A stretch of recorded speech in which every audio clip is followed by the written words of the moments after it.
Okay, guys, the moment we have been waiting for all week long, the last chapter of the Junie B. Jones and the Stupid Smelly School Bus story.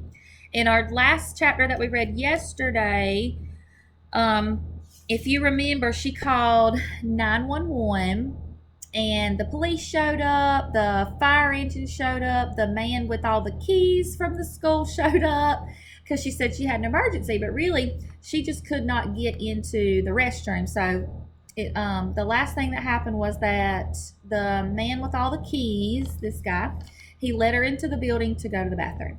Okay, so let's say last chapter. Okay. The man with the can unlocked the girls' bathroom for me, and I ran right in there. And guess what? I made it. That's what.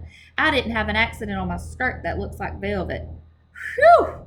That was a close one, I said. Then I washed my hands at the sink, and I looked in the mirror, and the gold star was still on my forehead. I looked very beautiful up there. After that, I went into the hall, and the man with the can bended down to me. "Everything okay, sis?" he said. And so I nodded my head. "I holded it," I said, very happy. Then all of a sudden there were lots of people running at us. There were firemen and policemen, and there was a tall lady rolling a bed on wheels. "Hey," I said to the man with the can, "what happened? Did somebody get run over in here or something?" Then I saw Miss and the principal and Mama. They were running at us too. And then Mama bended down and hugged me very tight. And after that, everyone started talking at once, and nobody was using their quiet voices, and nobody was smiling either. Principal started asking me a jillion questions. Mostly they were questions about hiding in the supply closet. "I'm a good hider," I told him. Principal acted a little bit grumpy. He said I wasn't allowed to do that anymore. "When you go to school, you have to follow the rules," he said. "What would happen if every boy and girl hid in the supply closet after school?"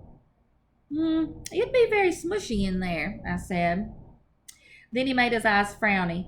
"But we wouldn't know where anyone was, would we?" he said. "Yes," I said. "We would all be in the supply closet."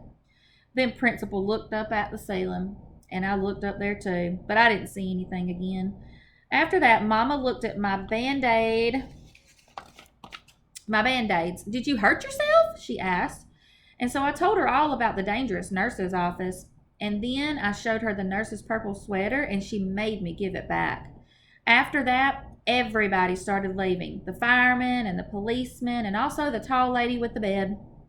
Then finally, my mama got to take me home. And guess what? I didn't have to ride on the stupid smelly bus.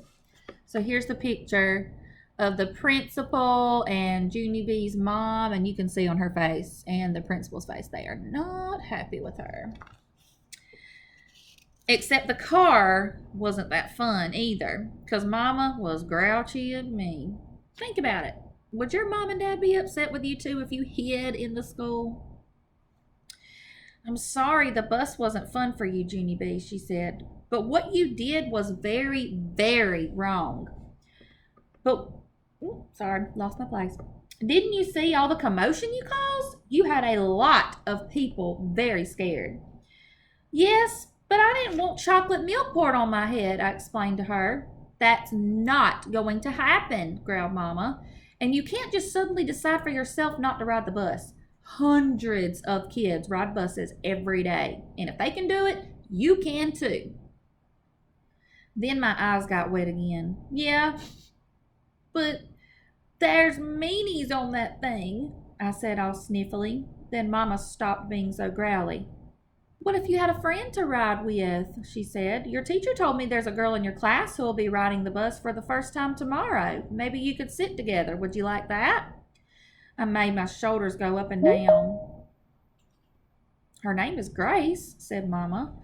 "Grace?" I said. "Hey, I know that Grace. I learned her today." And so when we got home, Mama called that Grace's mother, and then they talked. And then me and that Grace talked too. I said hi, and she said hi, and she said she would sit with me. And so tomorrow I get to take my little red purse on the bus, and I get to put it on the seat next to me so nobody will sit there. Nobody except for that Grace, of course. And then she and me might get to be buddies. And we can hold hands just like me and Lucille. I like that, I think. And guess what else? Tomorrow, I think I might like yellow a little bit too. The end. That was the end of our first Junie B. Jones chapter book. What did you guys think about that book? Let me know in the comments what you guys thought.